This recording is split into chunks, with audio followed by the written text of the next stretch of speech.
부부가 살다 보면은 서로 닮는다는 이야기를 많이 들어보셨을 것 같습니다. 부부가 오래 살다 보면 함께 웃고 함께 울기도 하고 함께한 시간이 많기 때문에 서로 닮아가기 마련입니다.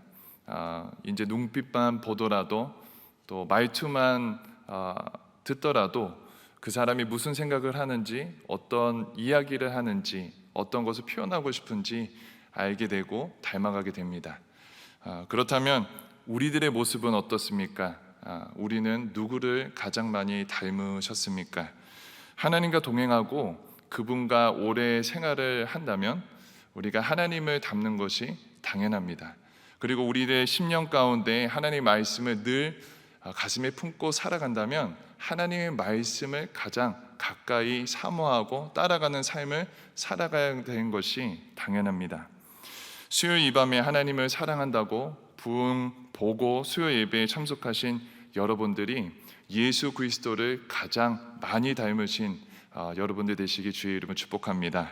그리고 오늘 이 밤에 하나님의 말씀을 듣고 영적 비결을 깨달아 정말 결단하고 주님 앞에 더 가까이 가는 귀한 밤 되길 주의 이름으로 간절히 소원합니다.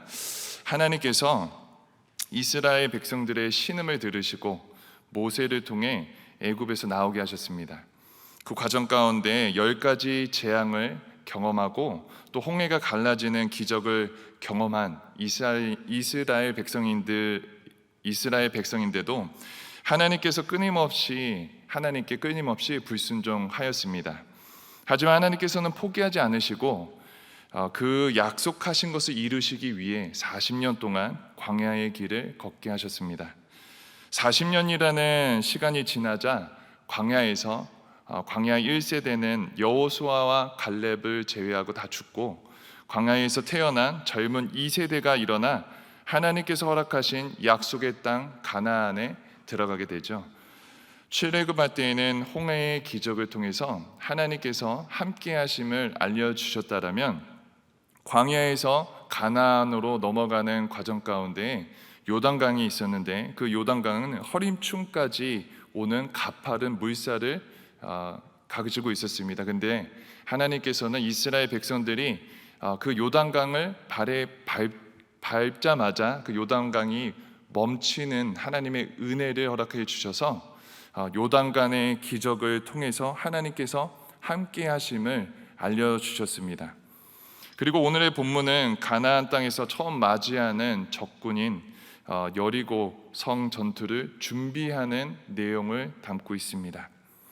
여리고 성의 정확한 크기와 위치는 우리가 알 수 없지만 높은 지대에 있었고 그 다음에 외곽과 내곽의 벽이 촘촘히 있어서 아무도 무너뜨릴 수 없는 난공불락의 성이라고 알려져 있었습니다. 우리가 너무 잘 알듯이 하나님께서는 여리고 성을 하나님의 방법으로 하나님만이 행하실 수 있는 방법으로 함락시키시기를 원하셨고 이스라엘 백성들이 7일 동안 여리고 성을 도르라고 명령하셨습니다. 그리고 이스라엘 백성들이 이 말씀에 순종하여 여리고 성이 무너졌고 이것은 정말 충격적이고 쇼킹한 사건이었습니다. 사실 이런 스토리를 접할 때마다 우리들도 우리들의 삶의 여리고 성이 무너지기를 간절히 바랍니다. 그런데 가장 중요한 것은 여리고 성이 무너졌다라는 결과를 바라보는 것이 아니라 여리고 성이 무너지기까지 하나님께서 어떠한 말씀을 하셨고 어떻게 말씀하셨는지를 청정하는 것이 굉장히 중요합니다. 그래서 이왕이면 오늘 본문을 통해 하나님께서는 어떤 말씀을 하셨는지를 깨달아 우리들의 삶의 여리고 성이 무너지는 귀하고 복된 역사가 있길 주의 이름으로 간절히 소원합니다. 하나님의 말씀에 힘이 있고 능력이 있음을 여러분 믿으시길 소원합니다. 여러분 첫 번째 전투가 곧 시작하는데 오늘 읽었던 여호수아 5장에서 하나님께서는 조금 상식 밖의 일을 요청하시는 듯하게 들립니다. 그것이 무엇이죠? 할례입니다. 여러분 할례가 무엇인지 아십니까? 할례는 남성의 생식기의 포피를 자르는 것을 말합니다. 무슨 얘기냐? 생명을 잘랐다라는 뜻으로 죽음을 상징하는 행위였습니다. 성경에 기록된 최초의 할례는 창세기 17장에 하나님께서 아브라함에게 명령하셨는데 이렇게 고백합니다. 창세기 17장 7절에서 11절 제가 대신 읽겠습니다. 내가 내 언약을 나와 너 및 내 대대 후손 사이에 세워서 영원한 언약을 삼고 너와 내 후손의 하나님이 되리라. 내가 내 후손에게 내가 거류하는 이 땅 곧 가나안 온 땅을 주어 영원한 기업이 되게 하고 나는 그들의 하나님이 되리라. 하나님이 또 아브라함에게 이르시되 그런즉 너는 내 언약을 지키고 내 후손도 대대로 지키라. 너희 중 남자는 다 할례를 받으라. 이것이 나와 너희와 너희 후손 사이에 지킬 내 언약이니라. 너희는 포피를 베어라. 이것이 나와 너희 사이의 언약의 표징이니라. 하나님께서는 할례를 행하기를 원하셨는데 그 이유는 언약의 표징이기 때문입니다. 그렇다면 하나님과 맺는 언약이 어떤 의미를 가지고 있을까요? 이 언약은 하나님께서 이스라엘 백성의 하나님이 되시겠다라는 말씀과 또 그들을 축복하시겠다라는 내용을 담고 있습니다. 그리고 그 대상이 되는 이스라엘 백성들은 하나님과 맺는 이 할례를 통해서 언약의 표징을 삼고 하나님께서 원래 디자인하신 본연의 모습대로 말씀대로 하나님의 계획대로 뜻대로 살아가겠다고 고백하는 상호간의 약속을 의미합니다. 그런데 이 시점에 많은 사람들이 할례를 통해 언약을 체결했다 요 사건만을 보고 나는 이제 됐구나라고 생각하지만 하나님께서는 이 언약을 체결하고 하나님의 백성답게 살기를 요청하고 계십니다. 근데 우리가 말씀대로 살지 못하면 하나님과 맺은 언약을 또 언약 가운데 있는 약속을 이행받지 못합니다. 사실 이거는 굉장히 무서운 얘기입니다. 그냥 단순히 축복을 덜 받고 안 받고의 문제가 아니라 우리가 하나님의 백성이 못 될 수도 있다라는 표현입니다. 하지만 하나님께서는 끝까지 그리고 끊임없이 그분의 백성들의 어떠함이 아니라 예수 그리스도의 어떠함을 통해서 사랑해 주시고 오래 참아 주시고 안아 주시고 인도해 주셔서 그분의 언약 안에 있을 수 있도록 해 주셨습니다. 500년 전에 아브라함과 언약을 체결하신 후에 이스라엘 백성이 순종으로 애굽 땅을 나왔지만 불순종으로 광야의 길을 걷고 광야 1세대는 다 죽고 이제는 할례 받지 못한 2세대가 가나안 땅에 들어와서 하나님께서는 여호수아를 통해서 다시 한번 언약을 체결하자고 초청하고 계시는 겁니다. 내가 너희의 하나님이 되기를 원하고 내가 너희들의 여정을 축복한다고 말씀하고 계시는 겁니다. 그래서 할례는 무엇입니까? 할례는 언약의 초청이자 축복의 초청입니다. 오늘 이 밤에 하나님께서 저와 여러분에게도 이렇게 초청하고 계십니다. 내가 너의 하나님이 되고 싶다. 내가 너의 길을 축복하고 싶다라고 초청하고 계신다라는 겁니다. 근데 할례는 남들 보기에는 정말 어이가 없는 일일 수도 있습니다. 여러분 한번 생각해 보셨으면 좋겠습니다. 이제 여리고 성의 전투를 앞두고 있습니다. 그리고 여리고 성 사람들의 입장에서 광야에서 막 나온 사람들이 이제 전쟁을 하려고 하는데 무엇을 하나 보니까 할례를 받는 겁니다. 남들이 생각할 때에는 어떻게 보면 세상 사람들 보기에는 큰 전투를 앞두고 전술을 짜고 전략을 짜고 군사훈련을 하고 체력훈련을 하고 상대방의 실태를 조사하는 것이 당연한 일일지도 모르겠지만 이스라엘 백성들은 이런 것을 하는 것이 아니라 적군 앞에서 할례를 행한 것입니다. 실제로 전쟁에 참여할 남성들이 다 할례를 받고 움직일 수조차 없는 상태에 이르렀다는 겁니다. 이거는 정말 어처구니 없고 어이없는 상황일 수도 있습니다. 하지만 하나님께서는 이렇게 선포하십니다. 역대하 20장 15절에 이렇게 고백하는데 우리 같이 읽었으면 좋겠습니다. 시작. 두려워하거나 놀라지 말라. 이 전쟁은 너희에게 속한 것이 아니요 하나님께 속하였으니. 할렐루야. 전쟁은 나의 것이라는 겁니다. 전쟁은 이제 나한테 속하였으니 이제 너희들은 할례 언약 안에 있고 이제는 내가 너희들 대신해서 싸우겠다라고 말씀하고 계시는 겁니다. 그러기에 다시 한번 언약을 체결하자는 겁니다. 하나님과의 관계적인 부분, 영적인 부분들을 해결을 통해서 이제 하나님의 백성이 된다면 외적인 부분, 눈에 보이는 문제와 어려움들은 내가 해결해 주겠다라고 말씀하고 계시는 겁니다. 할례를 통해서 이제는 너희가 죽고 너희 가운데 예수 그리스도가 살아나기를 원한다라고 말씀하고 계시는 거고, 이 언약을 통해서 이제는 나 여호와 하나님께서 너희들의 삶의 실제적인 주인이 되고 왕이 되어 주시고 인도하시는 인도자가 되어 주겠다라고 약속하고 계시는 것입니다. 죽었다고 진짜 죽은 삶이 아니라 이제는 우리들 삶 가운데 예수 그리스도께서 사셔서 생명의 강수가 넘쳐 흘러 그 예수께서 전지전능하신 능력으로 우리를 대신해서 싸워 주시겠다라는 말씀을 하고 계십니다.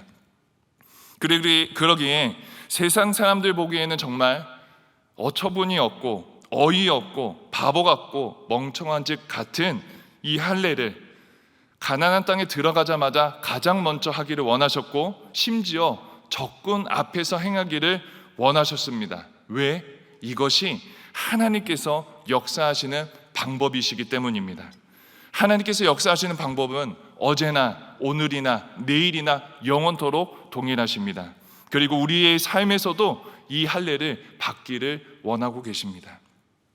죽음을 상징하는 이 할례를 통해 하나님께서는 이제 우리는 죽고 우리 안에 예수 그리스도께서 사시기를 원하신다라고 말씀하고 계시는 겁니다. 그렇다면 2023년 2월 1일을 살아가는 우리들의 삶에 어떻게 할례를 받아야 될까요? 우리도 포피를 자르고 몸에 표정을 내야 될까요?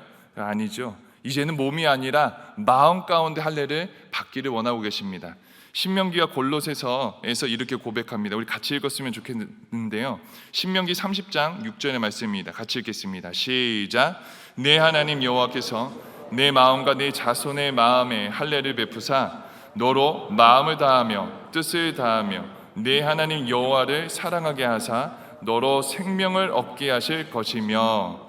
우리 골로새서의 말씀도 같이 읽겠습니다. 시작. 또 그 안에서 너희가 손으로 하지 아니한 할례를 받았으나 곧 육체의 몸을 벗는 것이요 그리스도의 할례니라. 아멘. 이제는 몸이 아니라 마음의 할례를 받기를 부탁하고 계십니다. 성경을 읽고 교회에 열심히 나오면 되는데 꼭 이렇게 할례를 받아야 됩니까? 라고 질문하실 수도 있지만 대답은 꼭 받으셔야 됩니다. 할례는 언약의 표징이고 할례가 없으면 하나님과의 언약이 성립되지 않습니다. 그냥 단순히 믿고 신앙생활 한다고 끝나는 것이 아니라 내 안에 있는 나의 자아, 욕심, 정욕, 죄들은 십자가에 다 못 박고 이제는 내가 육에 속한 것이 아니라 육에 속한 사람이 아니라 이제는 영에 속한 사람임을 시간임을 고백하는 시간이 필요합니다. 무슨 말이냐면 우리의 삶에 여리고성이 나타나면 우리는 무엇을 가장 먼저 합니까? 우리는 그것을 어떻게 넘어뜨리냐라고 전략을 짜고 우리들의 생각을 우리들의 계획을 우리들의 정말 인맥을 동원해서 그것을 고심하고 고민합니다. 물론 그리고 기도하죠. 그리고 어떻게 기도합니까? 하나님 내 자아와 고집과 아집과 계획은 다 여기 있는데 하나님 내가 세운 계획은 여기 다 있는데 하나님 도와주세요. 이거 그대로 도와주세요. 하나님이 밀어주시면 하나님 저 여리고성 쓰러질 수 있습니다. 쓰러뜨릴 수 있습니다 라고 우리는 기도합니다. 하지만 우리는 문제에 치중하지만 하나님께서는 전쟁은 나한테 속하였으니 나한테 와라. 나를 신뢰해라. 나한테 너희들의 믿음을 보여줘라 라고 요청하고 계신다는 겁니다. 하나님의 사람은 내면의 싸움, 영적인 싸움을 하면서 외적인 건 하나님께서 역사하실 것이라고 믿고 나아가야 됩니다. 하나님의 사람은 하나님의 말씀에 순종할 준비가 되어 있어야 된다는 겁니다. 하나님께서 가라 하시면 가고 서라 하시면 서고 앉으라 하면 앉고 누우라면 눕고 일어서라 하면 일어설 준비가 되어 있어야 된다는 겁니다. 그러기에 오늘도 동일하게 하나님께서는 우리들의 마음의 할례를 원하고 부탁하고 계십니다. 이제는 정말 하나님께서 역사하시는 삶, 우리들의 생각과 방법과 우리들의 능력으로 행하는 삶이 아니라 이제는 우리 가운데 하나님께서 역사하시는 삶, 언약의 자녀답게 살아가는 삶을 요청하고 계신다라는 겁니다. 그럼 도대체 어떻게 하면 마음의 할례를 받을 수 있을까? 두 가지를 통해서 우리 같이 나누고 마무리하려고 합니다. 첫 번째는 회개입니다. 여러분, 회개할 때 어떻게 하십니까? 그냥 기도하면서 마음이 불편했던 거, 생각해 보면서 실수했던 거, 어떻게 보면은 세상 가운데 살아가면서 감정적으로 도덕적으로 우리가 넘어졌던 부분들을 기도하진 않으십니까? 여러분, 그것도 회개 맞습니다. 그것도 회개 맞지만 여러분, 회개라는 것은 내 입장에서 내가 생각나고 내가 잘못하는 것들만 기도하고 주님 앞에 용서를 구하는 시간이 아니라 하나님 입장에서 하나님께서 보시기에 합당하지 않은 것들을 내려놓는 것이 진정한 회개입니다. 여러분, 다시 한번 꼭 잘 들어주시기 바랍니다. 여러분, 회개는 물론 내가 저질렀던 거, 실수했던 거, 연약했던 부분들, 내 감정적으로 도덕적으로 부족한 부분들 주님 앞에 내려놓는 시간 맞습니다. 근데 진정한 회개는 내 입장이 아니라 하나님 입장에서 하나님 보시기에 합당하지 않는 것들을 내려놓는 것이 회개라고 합니다.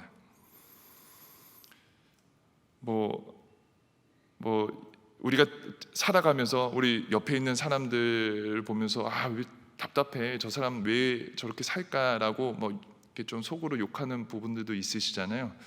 예를 들어서 지금 백일세 목사 왜 눈을 뜬 거야 만 거야, 눈이 왜 이렇게 적어, 이렇게 생각하실 수도 있고, 키는 왜 이렇게 큰 거야 랄 수도 있고, 이렇게 발음이 왜 이렇게 자꾸 꼬이는 거야 이렇게 말씀하실 수도 있고, 여러분 속으로 그렇게 하는 거 다 회개하셔야 됩니다. 근데 농담이지만 여러분, 우리가 살아가면서 관계적으로 지은 죄들, 속으로 했던 죄들도 회개하는 것도 회개하지만 여러분, 한번 이렇게 생각했으면 좋겠습니다.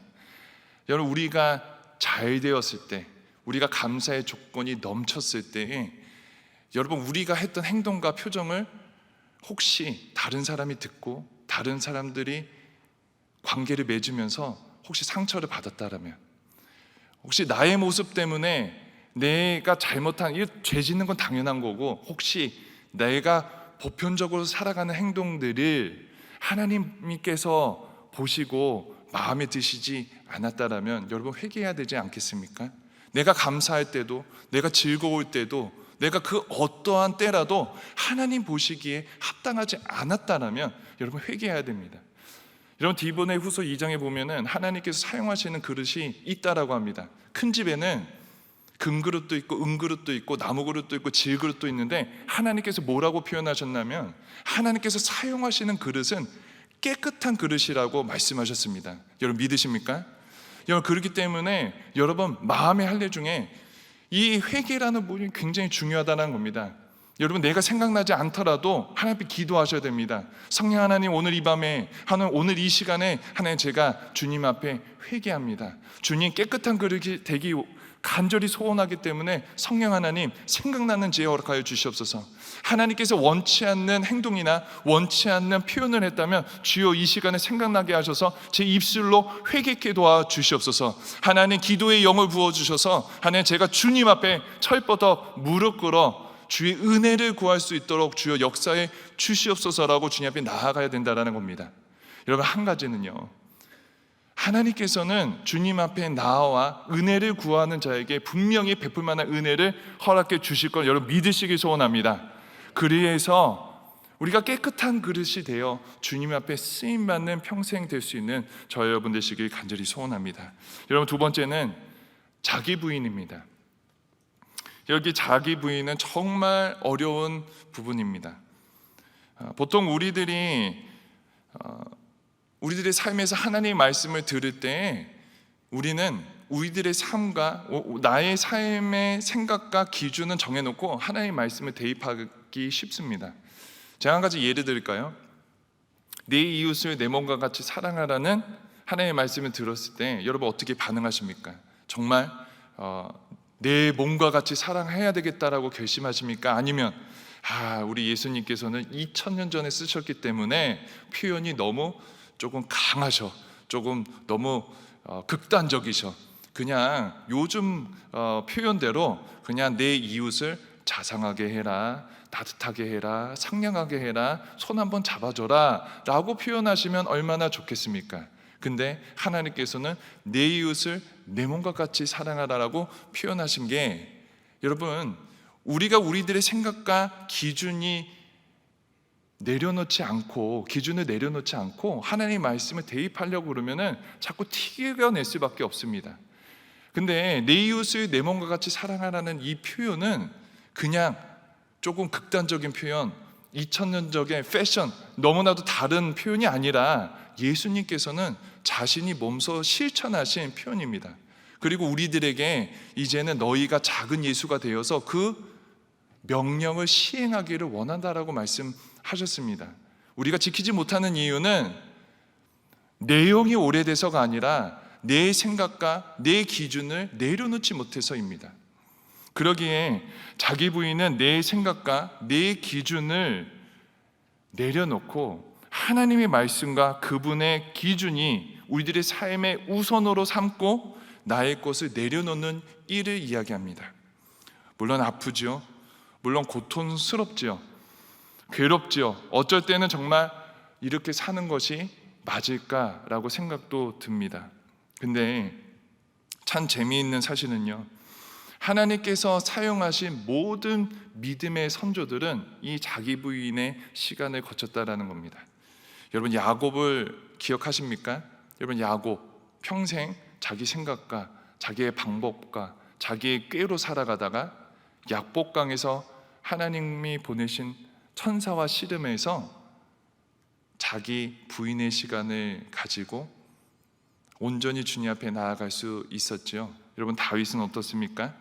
승승장구한 평생의 삶을 살았지만 자기 욕망에 못 이겨 범죄하고 난 뒤에 하나님 앞에서 씨름해서 하나님, 우슬초로 나를 정결케 도와주시옵소서, 나를 떠나지 마옵소서라고 고백하며 자기 부인의 시간을 가진 이후에 하나님의 평생의 친구가 된 삶을 살았습니다. 요나는 어떻습니까? 하나님 뜻과 자신의 뜻이 틀리다고 하나님의 말씀에 불순종하여 도망갔지만 칠흑 같은 어둠 가운데 그 물고기 뱃속에서 다시 한번 주님 앞에 돌이키고 자기 부인을 하여 주님 앞에 쓰임 받았죠. 여러분, 사울은 어떻습니까? 사울, 여러분, 자기 의에 넘쳐서 여러분 그리스도인들을 핍박했던 그 사울이 다마셋에서 주님을 만난 이후에 평생 자기 부인을 하며 살아가는 삶을 살았다라는 겁니다. 여러분, 다른 이야기 할 거 없죠? 예수 그리스도께서 어떻게 사셨습니까? 여러분, 3년의 공생애가 끝난 이후에 겟세마네 동산에서 이제 십자가를 지시기 바로 직전에 하나님, 너무 힘듭니다 라고 기도하시면서 하나님, 내 잔을 옮겨달라고 기도했지만 결국엔 십자가를 지시고 자기 부인을 하시며 가장 아름다운 모습으로 저희들에게 나타나셨죠. 여러분, 이 믿음의 선조들이 다 대충 기도하면서 하나님, 그냥 도와주세요, 아니면 말고요, 이렇게 기도했을까요? 아니죠. 여러분, 이들은 정말 땀방울이 핏방울이 될 때까지 자기의 것을 내려놓고 자기의 뜻을 내려놓는 시간을 가졌다라는 겁니다. 다리를 절며 평생을 살 때까지, 그렇게 될 때까지 하나님과 씨름하면서 자기의 것을 내려놓는 시간을 가졌다라는 겁니다. 하지만 하나님과 씨름하여 나를 부인하는 시간은 마음의 할례를 받는 시간입니다. 이제는 내 안에 있는 모든 것은 죽고 이제는 예수님 마음대로 사용해 달라고 고백하는 시간입니다. 분명한 건 이 과정은 너무나도 고통스럽고 아프지만 하나님께서 내 삶 가운데 역사하신다면 나의 삶은 하나님께서 가장 기뻐하시는 삶, 나의 삶은 가장 영광스러운 삶, 나의 삶은 가장 능력이 풍성한 삶, 권능 있는 삶, 가장 아름다운 열매 맺는 삶으로 인도해 주실 주님을 여러분 기억했으면 좋겠습니다. 여러분, 누가 할례를 받고 싶어 하겠습니까? 여러분, 누가 예수님께서 지셨던 십자가를 지고 싶겠습니까? 누가 몸에 칼을 대고 누가 피를 흘리고 싶겠습니까? 근데 하나님께서는 할례를 받기를 부탁하시며 이제는 내 자녀답게, 하나님의 백성답게 살아가기를 원하고 계신다라는 겁니다. 왜냐하면 이제 그렇게 살아가 하나님께서 온전히 역사하시는 삶, 이제는 정말 축복의 통로, 언약의 통로로 세상 가운데 우리가 그렇게 살기를 원하고 계시기 때문입니다. 여러분, 포피를 자르고 피나는 시간은 죽을 것 같이 아프고 고통스러운 시간일지는 모르겠지만 가장 완벽하게 하나님께서 역사하시는 시간임을 여러분 믿으시길 소원합니다. 오직 그 시간만이 하나님께서 살아계심을 명료하고 명확하게 기억하고 깨달을 수 있는 시간이며 이제는 내가 아니라 내 안에 하나님께서 사시는 시간임을 여러분 기억하실 수 있길 간절히 소원합니다. 말씀을 마무리하려고 합니다. 여러분, 할례를 받으라고 하신 하나님께서 오늘의 본문 5장 마지막 절에 여리고성을 다가가기 전에 이렇게 고백하시는데 우리 한번 같이 읽으셨으면 좋겠습니다. 여호수아 5장 15절입니다. 시작. 여호와의 군대의 대장이 여호수아에게 이르되 내 발에서 신을 벗으라. 내가 선 곳은 거룩하니라 하니 여호수아가 그대로 행하니라. 내가 선 땅은 거룩하니 신을 벗으라고 이야기하십니다. 여러분, 이것은 두 가지 의미가 있죠. 하나님의 임재 가운데에 더러운 곳이 있을 수 없다라고 말씀하시며 내려놓으라고, 이제는 깨끗해지라고 말씀하시는 거죠. 그리고 또 다른 의미는 이렇습니다. 우리가 우리들의 신발을 신고는 우리 뜻대로 우리 멋대로 가고 싶은 거 가고 하고 싶은 거 할 수 있는 삶이었습니다. 근데 이제는 신발을 벗고 이제는 하나님께서 안아주신다는 거예요. 이제는 신발을 벗고 하나님께서 업어주셔서 이제는 내가 가는 곳 같이 가줄래? 이제 내가 움직이고 내가 행하는 거 같이 함께 해줄래? 라고 하나님께서 도전하고 부탁하고 계시는 겁니다. 사랑하는 여러분, 우리들의 인생 가운데에, 우리들의 삶 가운데에 직면하고 있는 우리들의 삶의 여리고성은 무엇입니까? 여러분, 그것이 건강이십니까? 그것이 재정이십니까? 그것이 가정이십니까? 가족이십니까? 관계입니까? 신앙의 문제입니까? 마음의 두려움입니까? 여러분, 하나님께서 오늘 이 밤에 우리들에게 도전하고 계십니다. 전쟁은 나에게 속하였으니 이제는 내려놓고 이제는 너희들은 죽고 예수로 사는 삶을 살기를 부탁한다. 이제는 이 전쟁 가운데는 우리가 할 것은 마음의 할례고, 우리가 해야 될 것은 우리들의 자아를 죽이고 우리들의 모습과 정욕과 우리들의 죄를 죽이고 이제는 하나님께서 행하실 파트를 기다리며 기대하며 소망하며 주님 손을 붙들고 이제는 나의 신을 벗고 주님과 동행하는 시간을 기대하라고 주님께서 말씀하고 계십니다. 소원하고 바라기는 우리들의 삶 가운데 마음의 할례의 시간은 고통스럽지만 우리가 마음의 할례를 통해서 우리들의 평생의 가운데 하나님께서 역사하셨다, 하나님께서 나의 여리고성을 무너뜨려 주셨다라고 간증하고 고백하고 자랑하고 다른 이들에게 나눌 수 있는 평생의 삶이 되기를 주의 이름으로 축원합니다. 우리 이 시간에 한번 같이 기도했으면 좋겠습니다. 같이 기도할 때 우리 한 번만 한 가지 놓고 기도하고 마무리합니다. 우리 기도할 때 하나님, 전쟁은 하나님께 속해 있음을 믿습니다. 하나님, 이 시간에 제가 저의 마음 가운데 여리고성을 주님께 맡깁니다. 이제는 내 생각, 내 계획, 내 방법대로 살아가는 삶이 아니라 이제는 이 여리고성 주님 손에 의탁드립니다. 이제는 하나님과의 관계, 영적인 부분, 내면적인 부분, 하나님 관계를 정리하여서 하나님의 백성답게 살아서 이젠 전쟁은 하나님께만 속하였다라고 고백하는 평생 되게 도와 주시옵소서라고 우리 주님 앞에 기도하며 나아갑니다. 기도하겠습니다. 하나님, 주님 이 시간에 기도합니다. 하나님, 우리들 삶 가운데 주님 역사해 주시옵소서. 주님 마음의 할례를 통해서 승리의 시작, 하나님 주님께서 역사하시는 시간 하나님 보게 도와주시옵소서. 주님 손에 있음을 하나 의탁합니다. 하나님, 주님 하나님 도우시고 역사하실 주님을 기대합니다. 주님 베풀어 주시옵소서. 오늘 이 밤 가운데 10년 가운데 주님 역사해 주시고 살아 역사해 주시옵소서. 저희들 것을 내려놓고 하나님 것만 자랑하며 하나님 우리 가운데 하나님이 사셔서 주님만 역사하시는 귀한 시간 되게 주옵소서. 하나님 감사합니다. 하나님 그동안은 저희들의 힘과 능력과 계획대로 살려고 아둥바둥 거렸습니다. 하나님 저희들의 삶의 여리고성을 바라볼 때마다 두렵고 떨리고 어떻게 해야 될지 몰랐지만 이제는 하나님 주님께서 우리들에게 촉청하신 이 마음의 할례를 통해 주님께서 우리들의 삶 가운데 일하심을 맛보아할 수 있는 평생 되기를 소원합니다. 주의 우리들의 삶 가운데 역사하여 주셔서 주님 평생 간증하게 하시고 평생 찬양하게 하시고 평생 영광 돌리는 삶으로 인도하여 주시옵소서. 그렇게 행하시고 역사하실 주님을 기대하며 살아계신 우리 구주 예수 그리스도의 이름으로 감사하며 기도하였습니다.